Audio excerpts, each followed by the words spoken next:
So this video is going to go over fair value gaps. Okay, let me just write that on the screen so you understand what a fair value gap is, all right? Now, a fair value gap is really what it sounds like. It's just a gap in price where how do I explain this? It's not a gap. So, if I go to like Apple or something, obviously we know what an actual gap looks like. So, this is Apple. If I go to the hourly time frame, an actual gap is like this. Okay, this is not a fair value gap. A fair value gap is completely different. Okay, a fair value gap would be something like, well, let me do this the easy way. Let me just Google it, and I'm gonna show you guys fair value gap. Like, and one of the reasons you're probably like, why is this dude not prepared? Why is he Googling this? Because I'm showing you how easy it is to learn this for free. You can just Google what a fair value gap is. This is a fair value gap. So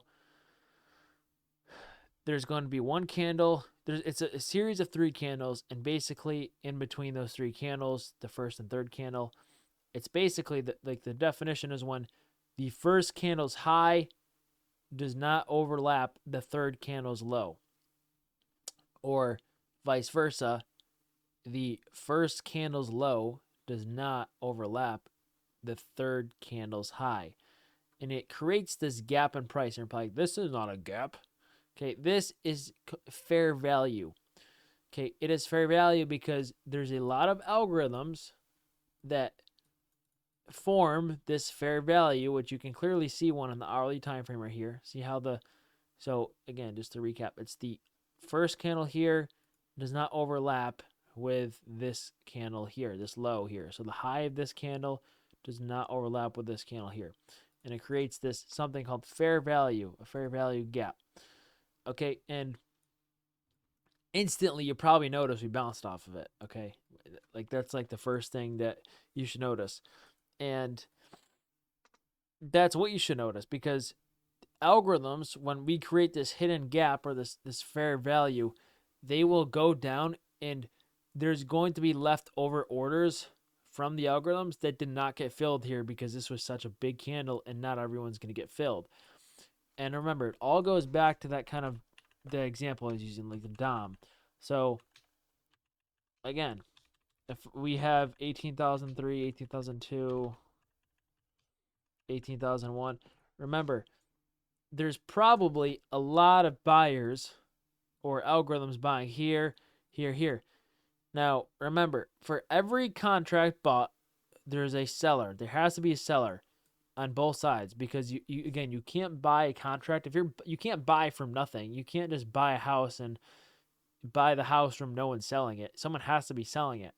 So in reality, there's only if there's 50 buyers here, so let's say there's 50 buyers here, but there's only 25 sellers here, then there's still going to be sellers, or there's still going to be buyers, because now if 50 people buy and 25 people sell, there's still going to be 25 buyers and no more sellers. And that's going to create, and that's like kind of the science behind of why this happens. So it creates this gap in price.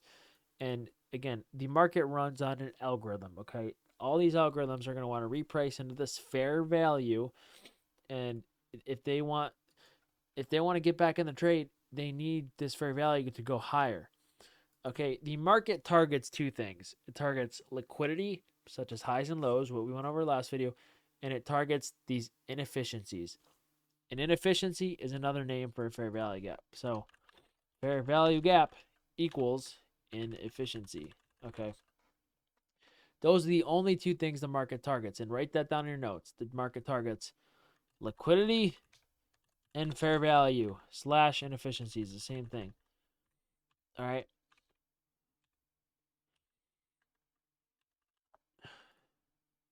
And you need to understand, I know I spelled it wrong. I'm just going to type in inefficiency.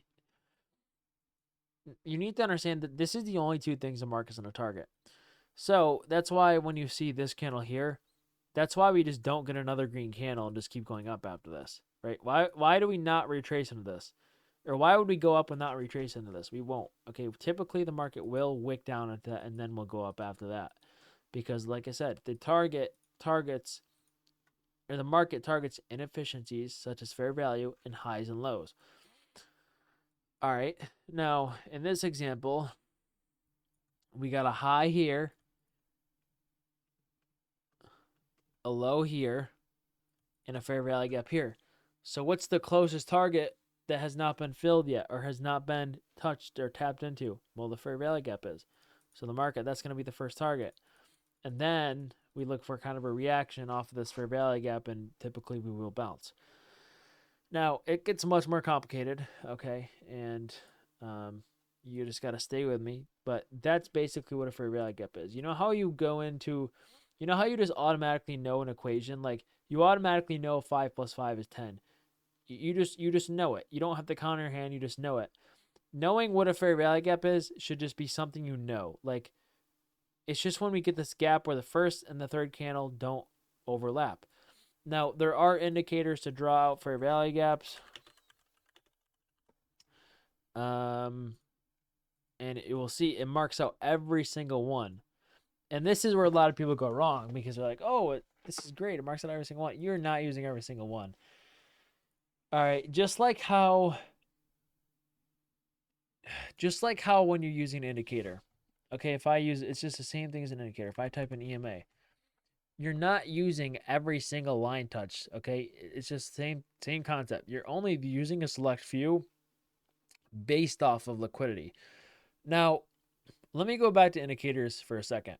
Remember, when we use an indicator, okay, before we knew what liquidity and fair value gaps was, our method, or your method of learning from a trading book, is we buy off this indicator when it breaks to the upside, and we sell off the indicator when it breaks to the downside. Okay, that's your perception. How do you know where to buy and sell? Like, why?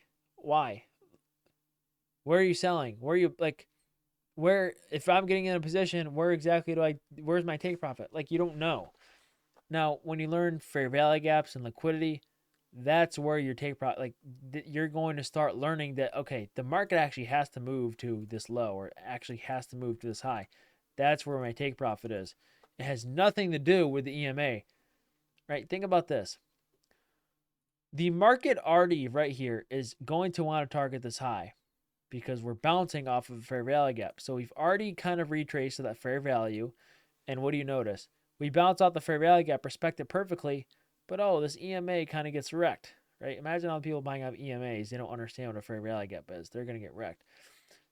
And because we're bouncing off this fair value gap, right, where you can see the first candle and the third candles, so this low and this high don't overlap, creating this fair value, we should, or the market should, target the next high, because that's just what happens in a fair value gap when we bounce from it.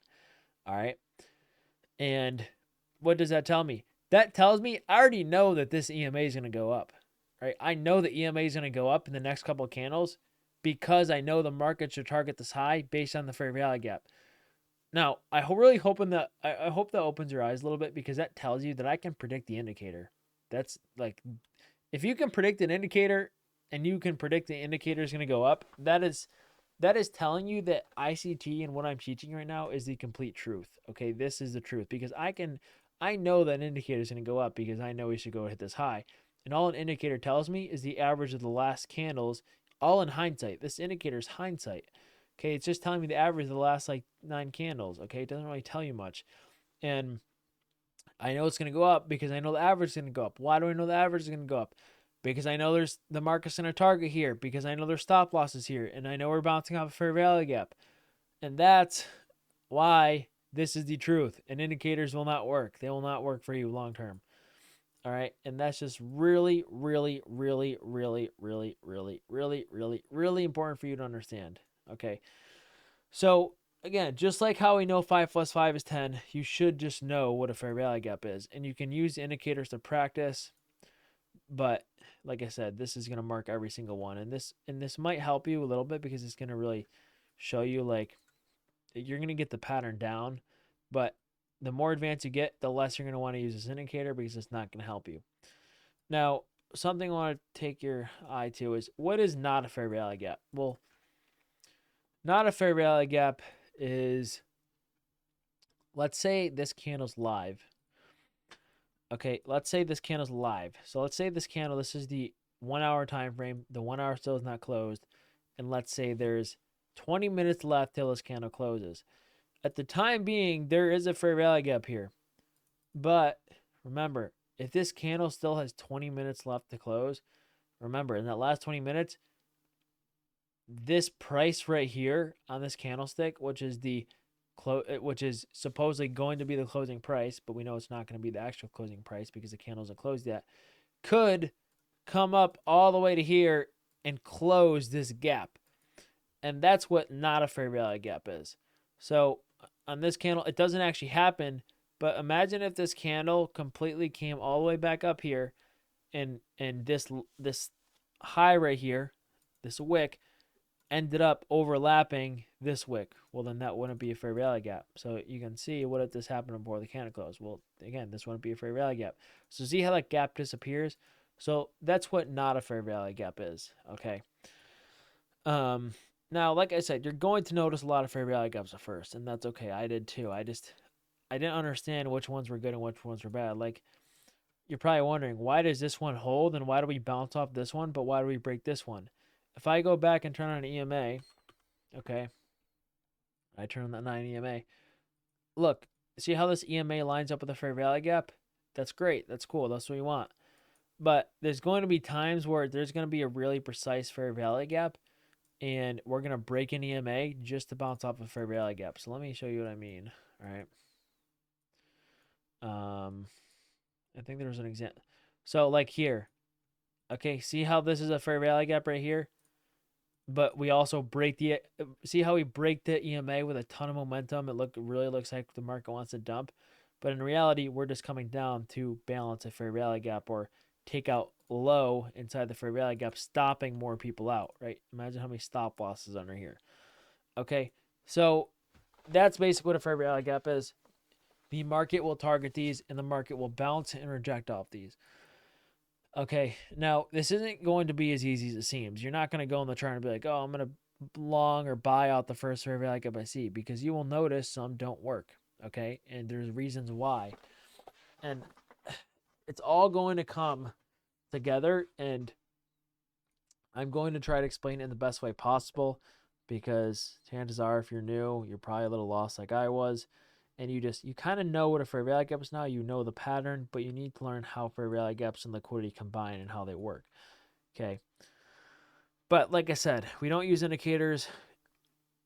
We literally just dump through this one and bounce off this fair value gap, right? This indicator doesn't mean anything. This is the last time I'm probably going to draw an EMA in my chart. And I probably just lied, but I just want to show you that EMAs will not help you. Any indicator will not help you. Imagine if VWAP was right there. Right, imagine if this was VWAP. Oh, we dumped through VWAP, but we're bouncing off fair value gap, you know? So fair value gaps are the truth. Every single entry you should take should have to do with a fair value gap, and you should be looking at it based off of where liquidity rests or where liquidity lies, okay?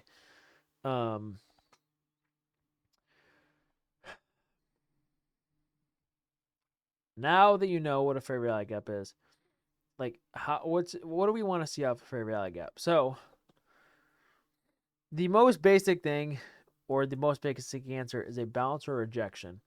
And people say like a fair value gap needs to be filled. And by filled, it doesn't need to like fully enclose, or it doesn't have to fully be filled. Like you will see fair value gaps that just aren't fully filled.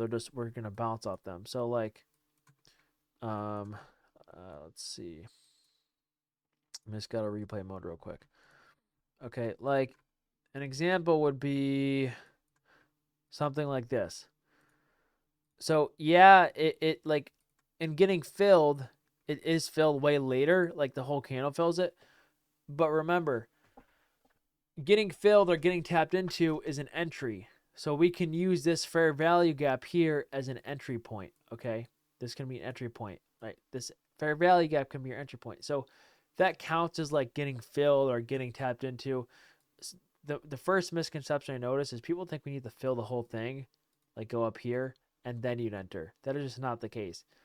Okay, if fair value gap is an entry point, and typically you want to enter right when we tap into the fair value gap. Now, there is going to be a more advanced fair value gap video, but you could enter at the midpoint, but sometimes you're not going to get filled, and that's okay. But if you want it, the best entry where you're going to get filled most of the time is right at the start of the fair value gap, okay? So that's the first thing you need to understand. So how do you use, like, what's a good way to use a fair value gap, okay, along with liquidity? The most basic pattern that you want to use is this. I'm going to pull it up on the chart. Okay, I'm going to show you right now. This right here, and you're probably like, oh, this is a head and shoulders. Okay, this is a head and shoulders, you're right, but it's a head and shoulders with context and a 50% higher win rate than when you use normal head and shoulders. Okay, I promise you, this is like actual real head and shoulders. You should know like when the head and shoulders will play out. Okay, this is what you want to look for. So let me just draw like a simple thing on my chart. So remember, we have buy side liquidity and we have sell side liquidity. So I'll just mark this as buy side and I'll just mark this as sell side. Now remember, why is buy side liquidity and sell side liquidity important? Why does the market actually target these levels? The market targets these levels because, like I said, for every buyer, there is a seller and vice versa. So where do people place their stop losses? People place their stop losses under sell side if they're buying and over buy side if they're shorting. So there's going to be a bunch of buy orders here because this is where people's buy orders sit because their stop losses are buy orders technically. There's going to be a bunch of sell orders here because all their sell orders are stop losses under the zone. And like I said, if the market wants to reverse, it needs sellers and buyers. It needs for every single seller, there's a buyer. For every single buyer, there's a seller. Or for every single seller, there's a buyer. So if the market's just kind of going, doing its thing, and it wants to go up, how is it going to generate the contracts, or how are people going to get in if we want to go up? Well, we have to go down and take some sort of sell side first, because this is where the big money knows there's a bunch of orders, bunch of seller orders, because this is where stop losses are. And this is where they know they can, okay, I'm going to get in here because this is where a bunch of sellers are sitting. And are there sellers here? Probably, but not as much as down here. And this is a big pool to get in there to actually be able to get filled. Okay, so they're going to get in here, and then the market's going to go for the opposite buy side. So what is actually like the pattern to get in? And when I say pattern, you're going to look at this as a pattern first because I did as well. But you have to understand, the more advanced you get, the more you're going to realize that you cannot look at this as a pattern. You can't just go to the chart and be like, oh, I'm going to take the same setup every time. Market structure shift, fair value gap, whatever. That cannot be your mindset because you're going to fail. The basic pattern we're looking for to get an entry here is something like this.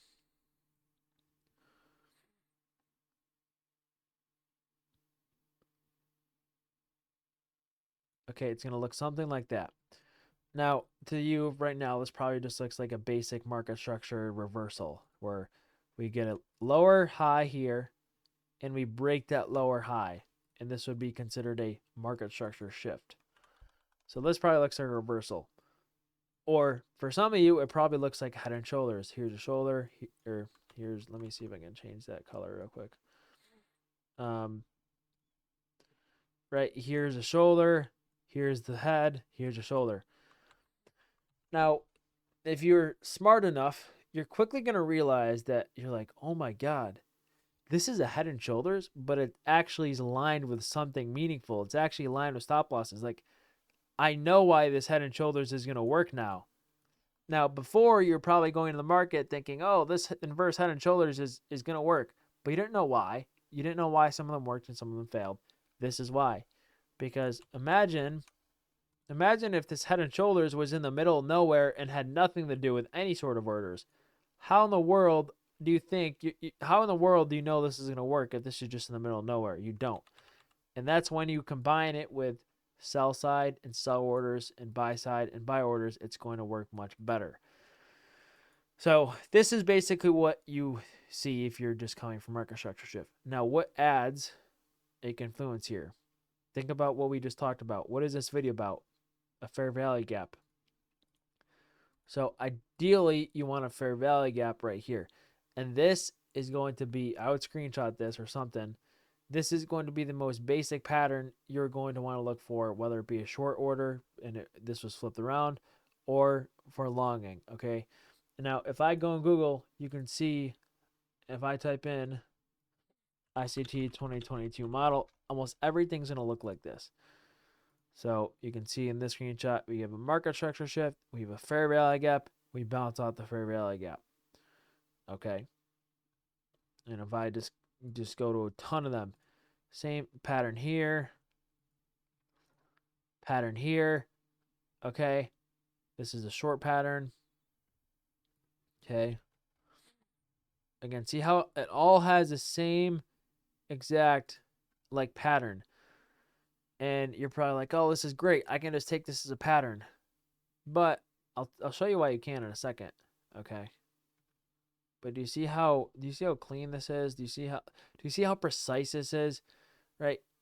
Meanwhile, when this is happening, this is precision. You're going to get very precise entries with this. This is precision. This is real precision. Meanwhile, there's going to be some moving average that's looking like this. It's like all over the place. You're like, oh, what the hell is this? And you're not going to be able to buy off the EMA. It has to be a fair value gap. It's so much more precise. Okay. And that's very important to understand. Now, if we just quickly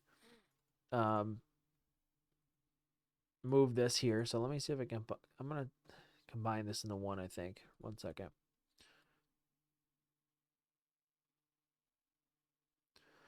So let me switch this around, okay?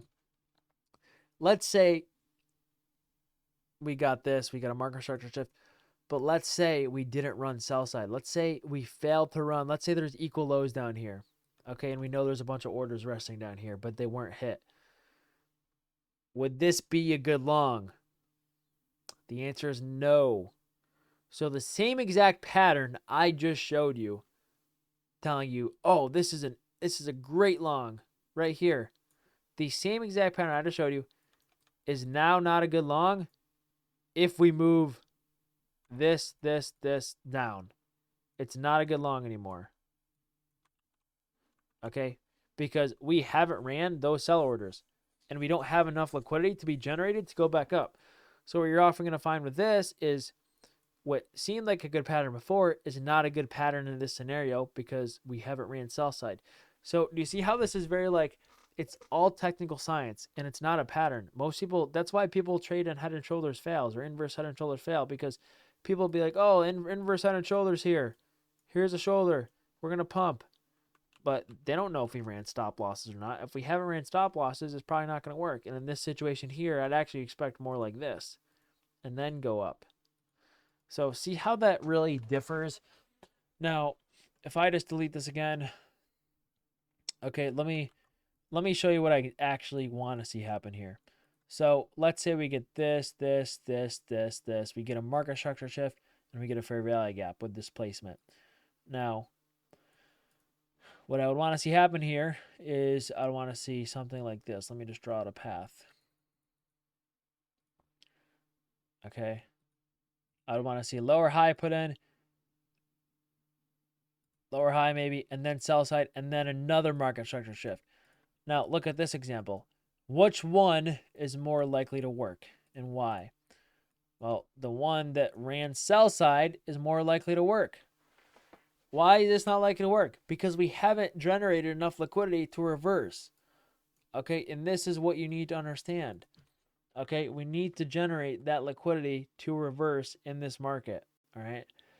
So you can see what looks like the same pattern and what looks like the same market structure shift is not the same. And that's why when I say don't look at this as a pattern, which people are going to do, you have to understand it's not a pattern. It's not just a head and shoulders. It actually is based off of liquidity. It's based off of something. It's based off, also when you add time into this, it even gets more complicated.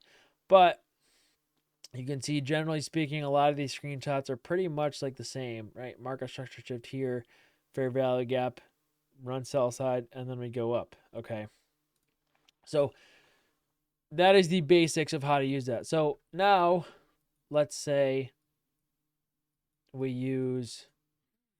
run this buy side here. So let's say we get a good play, we run this buy side, all is great. We have our market structure shift. Now, how would we get in a short if we ran buy side? Well, we'd have to look for the same thing on the opposite side. So I'd be looking for a higher low. So something like this, maybe a higher high. So this tells me what? This tells me the trend's bullish because we're getting a higher low and a higher high. And then I'd be looking for that last higher low that made the higher high to break. Okay, so something like this. And you're probably wondering, what if this is not a fair value gap? Well, then I probably want to take the short. But if it is a fair value gap, this would be a good short. So ideally, you're just looking for the same thing to the opposite side, where this would be your market structure shift. And again, this is basically the pattern on the opposite side. Now, what if buy side was up here? What if buy side was up here? Where's all the stop orders resting? Up here. So do you think this would be a good short or a bad short? It'd be a bad short because we haven't ran those orders yet. We don't have enough liquidity to bring us down. Remember, in order to go down and up in the market, we need to generate enough liquidity to force us or give us enough momentum to go back down to a sell side or buy side. And like I said, if we don't have enough liquidity up here, if we don't take enough liquidity or stop enough people out, the market's going to go down and it's going to stop like right here, then go back up again because it's like, no, there's not enough orders to keep bringing us down. We need to go back up, stop more people out, and then we'll have enough orders to bring us back down. And that's when you look for some sort of fair value gap entry. Okay, so we're going to go to the charts now, and I'm going to show you a couple examples of this where this happens and you actually get a fair value gap and use the fair value gap power you're supposed to use it. Okay, now the first example I'm going to start off with is going to be, let's see here. All right, where is the first example going to be? Okay, I want to do a really like textbook one first. All right, so a good example would be here. So in this situation, if we just kind of go on a line chart, we form a lower high, lower high, lower high, lower high, lower high. Now we break that last lower high, deeming this as a market structure shift. Okay. Now this is where we look for a fair value gap entry, whether it be here, whether it be here. This is where we look for an entry. And this gets more advanced. Okay. There's going to be something that will make you even more precise here. There's a couple different things. But this is where we look for the basic fair value gap entry. Now, do we know if this is a fair value gap? No, we don't. Let me check. Let me go to the candlestick chart. Indeed, it is a fair value gap. There's a fair value gap right here. Look how precise this is. EMAs are not going to do that. Look at this. And I know I said I wouldn't use EMAs anymore. But look. See how deep we go below the EMA? Imagine if you bought off the EMA here. And you put your stop loss like below the EMA. You could get a much more precise entry if you bought out the fair value gap instead. See that? See how... And I know it's only a little more precise, but look how good that is, all right? Again, just another reason why you should not be using EMAs or anything. But you can clearly see this is a fair value gap. We broke structure. You can clearly see in the line chart. It looks exactly like how I kind of showed you guys, the bullish pattern. Remember what I showed you guys? It looks like this, where you get a market structure shift, a retrace in the fair value gap after sweeping sell side. Now, what sell side did we sweep? Okay. Well, you can see we swept a bunch of things. We swept all these lows here, and we even swept the low again. So we kind of double stopped people out here. Right? You can clearly see we stopped people out at these lows, which are pretty significant, and we also stopped people out at this major low. Now, think about it. I went over candlestick patterns, okay? What's one of the candlestick patterns? One of the candlestick patterns is a hammer candle. So very easily you can Google this. If I just go to the candlestick patterns and just type in hammer, what typically happens after a hammer? We go up, right? There's a bullish hammer here. It says we should go up. This is a trader's guide. It's got to be right, correct? Nope. That's not how the market works. This is going to set you up to fail. It looks like we get a really good hammer right here, which is going to what? Which is going to make people put their stop losses under the hammer. And then people get stopped out here. All these are stop orders getting filled. And what happens when a stop order gets filled? People are buying because you need to, in order to stop people out, you need to buy. And this is all people buying. And then we get that market structure shift. And I know this is going to be good for a rally gap because of that market structure shift, because of people getting stopped out here, because retail getting stopped out here and getting wrecked. And then we go up. Now, you can see how precise it is. Now, where would a target be? Well, target would be like the next major highs. And honestly, if I were to stand up right now and stand 10 feet away from my screen, what's like a really obvious swing high I may notice? Honestly, the first one I noticed is this one. It's in the middle of nowhere. It's very, very obvious. Now, I'm just going to go line chart and see that. So, very obvious. Now, before this, were the other swing highs? Well, there's one right here, one right here, one right here, one right here. But look how distinct this one is compared to these ones. These ones aren't as distinct. I mean, the next major one, I would probably consider right here. Like, this is very, very distinct. It's not like a mini high. This is very distinct. So, where would your targets be? Well, your targets would be wherever the distinct highs are. And you can see in this example here, if I go back to the candlestick chart, it's actually higher a little bit. But your risk reward for this one would be very good. Now, the funny thing is, this is complete hindsight, and you're never going to make this trade probably for years, okay? I promise. Like, I don't even make these trades sometimes. I mean, I have before, but it's not an everyday thing. This is just a hindsight thing to show you should be targeting highs and lows. And why? What's the importance of these highs and lows being distinct? Well, the market moves from stop loss to stop loss. It moves from liquidity to liquidity. So if we've already ran stops here, and you can clearly see if we've already stopped out retail traders here, and we've already ran their stop losses, the market doesn't have to go back down here because all the stop losses have been ran. All sell side liquidity has been ran already. Okay? This has already been ran. Now, where does the market want to target after sell side liquidity? Buy side liquidity, because the market moves from sell side to buy side and buy side to sell side. It just keeps stopping people out, stopping them more out, stopping more out. This is how the market moves. So what's the most distinct spots where people likely place a stop loss? What looks like resistance? Well, you got one form of resistance here, this trend line. And where do people put their stops? Above a trend line break. So that's one form, because you see a fair value gap here, you see a trend line. You know retail traders are going to short off a trend line because that's how people are taught, right? Let me just type in trend line bounce on. Let's see what I get for trend line bounce. Look at this. If I just type in trend line bounce, first image that comes up, hammer reversal pattern, trend line support, horizontal support. Buy here. Isn't that funny? We're not doing that. That's who gets wrecked, okay? So what do we see here? Oh, well, we rejected this trend line 5 times. We're going to short it next time. Nope, it's a long. We're going to wreck through it. We're going to take everyone's stop losses.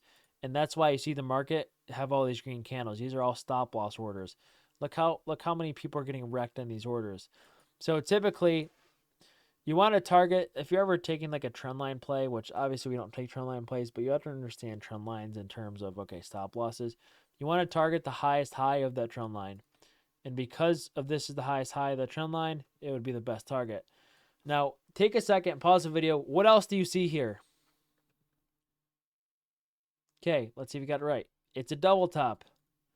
You got a double top here and here. So what do retail traders think? They think, oh, we rejected this high. We're going to go right back down again. Nope, we blast right through it. We take out everyone's stop loss there. Look how big that is. That's everyone's stop loss.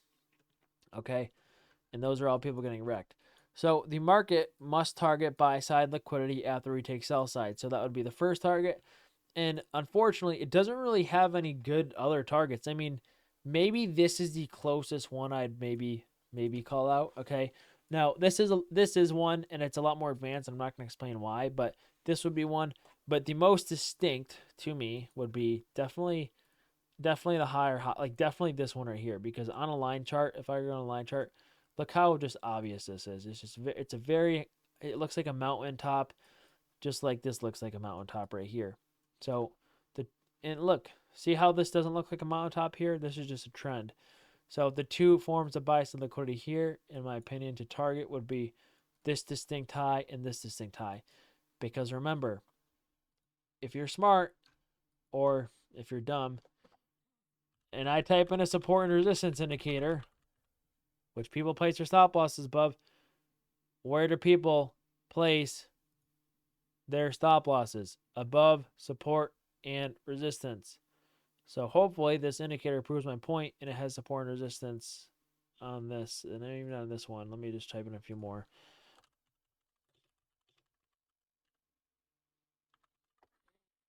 Let me just type in this one, this one. Again, one of these indicators is going to have support and resistance marked at these highs right here. I promise you. Hey, it was there the other day. We all saw it. If you guys watched the other video, I don't know which one it was. Oh, here it is. Perfect. This is it right here. Okay, so you can clearly see people using these indicators. They'd be like, "Oh, resistance is right here. I'm gonna short," and then we go above it and then back below it. Same thing here on a line chart. It has see how it has resistance marked here and marked here, but it doesn't have it anywhere else. That's why, like, and that's what I mean by this is most distinct. This is the most distinct, because there's a bunch of retail traders using the same indicator, and they're like, "Oh, this is resistance. This is resistance." So that's why we target them, and that's why I wouldn't consider any of these other highs like as significant as like this high or this high right here. I mean, this is the closest, but even the indicator doesn't pick this up. Okay. So that's kind of an example of a long model that would be like, okay, we ran stop losses. I know this fair value gap is going to have a good chance to bounce off of. And yeah, that's just how it works. So let's look for a short example now. All right. So a short example would be something like this. So we got a small like double top here. It's very tiny. It's not really noticeable, but technically these are equal highs. Now, we have a bunch of liquidity to the left as well that we do not run, but that's okay, because I'm not like, what you're going to realize is we might run some liquidity, but not the higher highs. Okay. So in this example, where might people have their stop losses? Well, people might have their stop losses above this high and above this high. So do I really know which one we're going to reverse at? No, but I know both of these are forms of liquidity. So I'm going to play some candles. I see, okay, we go above this high. Let me watch for a reaction. Let me look for that model. Or in other words, let me look for the model I called out before. Let's see if it gives us something like this. This is what we're really looking for. If it gives us something like this, it might be a good short. But we need to see that kind of pattern. But we also need to see combined with liquidity. And this one I would consider combined liquidity. So we kind of form a higher high here or higher low there. So let's see if we get anything. Okay, so we do break this last higher low, but it's not really good displacement. So it's not really like, again, what I mean by that is when we're looking at a trend, remember, it's not really good displacement. So when we're looking at a trend, an example of good displacement would be like this. An example of bad displacement would be like this. Okay, this is really bad displacement because we don't really go below that low. And the reason why I want to take good displacement such as this is because there's more of a shot that this is truly going to be a break and not like a liquidity grab. And that's one of the questions I get. They say, Dodgy, how do you know it's not a liquidity grab? How do you know this is a market structure shift? Well, displacement's a very key factor. And sometimes if we just wick below low like this, it's not as high confident. So you ideally want to see us really displace. Now, if you ever watch ICT content, which I know half of you guys have not because you think the videos are boring, remember, he does classify this as a market structure shift. So for the time being, we just will, but just know when you're taking market structure shift, ideally you're going to want the market structure shift to be much more heavier displacement or much heavier displacement. So we see there's a market structure shift. We see we put in a fair value gap. So what am I going to do? I'm going to short here because I know it's fair value gap. Stop is going to go above the high because I know if I'm right, we should not run the high again. Think about it. This high is already running stop losses, meaning we do not have to run it again if the stop loss is already taken out. So if this buy side liquidity is already being taken out, we don't need to run it again. Now, remember, did we really truly know we were going to get a short model here at this point in time? No, we didn't. We need to watch for that kind of pattern I showed you guys, which this would be it. Now, we know if this was buy side liquidity and there wasn't an obvious high here, let's say it looked like this. Let's say we wicked up here. Okay, let's say this wick up here. Would this be a good short? No, because we didn't run any major high or low. We kind of came close, and it kind of looks like a double top. But did we truly run buy stops? Do we have that liquidity to go down yet? No, we don't. And that's why this would not be a good short, but this would be a good short. So in this example, this would be a good short because we have a fair value gap. We ran buy side or some sort of buy side. And now, where do we target? Well, we want to target the next low because think about it. This is where people's stop losses are. This is very, very distinct. If we go on a line chart, people probably think this is support, right? I could see people thinking this is support. So I would target there and then, which is a low. Now, where else could I target? Well, remember what you wrote in your notes. The market targets inefficiencies such as fair value gaps and highs and lows. So is there any unfilled or unbalanced inefficiencies in this picture? Yes, there is down here. So you got one here and one here. So there's kind of two. Now, if I go to the 3-minute time frame, or the 5-minute time frame, it's probably combined into one. So it does indeed combine into one. But we're taking this trade mainly off like the 1-minute time frame or even the 2-minute. It doesn't really matter. So we get the fair value gap on the 2-minute time frame. We understand from a liquidity standpoint that no matter what time frame this appears on, whether it be the 1 minute, whether it be the 30-second, whether it be the 5-second, whether it be the 2-minute, we know the idea remains the same with or without the fair value gap on the time frame because of liquidity. And that's why when people ask me what time frame to use, well, it all depends on liquidity. If we've ran this high and we get a market structure shift on the 1 minute and we have an unbalanced fair value gap below or something, then chances are it could be a good trade. So in this example here, I take the sell here, and my first target would be a low because we know the market wants to target lows because we know that's where stop losses rest. And we also know the market and the algorithm wants to target unbalanced fair value gaps. And this would be an unbalanced fair value gap because there's going to be leftover orders in here that the market's going to want to fill. So that's our short entry. And boom, we're all out there. We hit the low and we also hit this fair value gap, and that's going to be good enough for me. So hopefully you guys have a better understanding of how to use the fair value gap with liquidity now. Okay. This is going to be, you might need to rewatch this video twice or 3 times or 4 times, however long it takes to understand this. But everything regarding this kind of pattern I have here will be very important to the rest of the videos. Okay, so the main things you should understand is this. This is not a good short if 1, we don't run buy side or we miss it, or 2, there's no fair value gap there. Same thing to the long side. This is not a good long if 1, we didn't run sell side, but we came really close. This is not a good long. Or 2, if there's no fair value gap here. Okay, so this is going to be probably, I would say, top 2 or 3 most important videos of this whole bootcamp. You need to understand this. And remember, look at the market in terms of liquidity, not in terms of this pattern. You need to understand where liquidity is before you get into play. Like the biggest targets of liquidity I do are looking for equal highs and equal lows because they're almost always hit. And once I have those kind of gauged out, or once I have the equal highs or equal lows plotted out, that's my target until they hit. I mean, a really good example if we get off replay mode is we actually left equal lows down here. Look how many stop losses are probably under this trend line.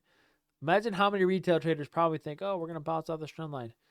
Also, imagine how many stop losses are probably under these. So if I go to the 15-minute, actually, just let's take a closer look. There's a ton of stop losses probably under these equal lows. See this triple bottom right here? It's a triple bottom. This is also a double bottom right here, even to the cent. You can see the low of this candle is 18,234. The low of this candle is 18,234. So when we do finally pick up momentum and speed and everything else I want to see for bearish price action, this will be a target because there are equal lows, and that's the best form of liquidity you can find.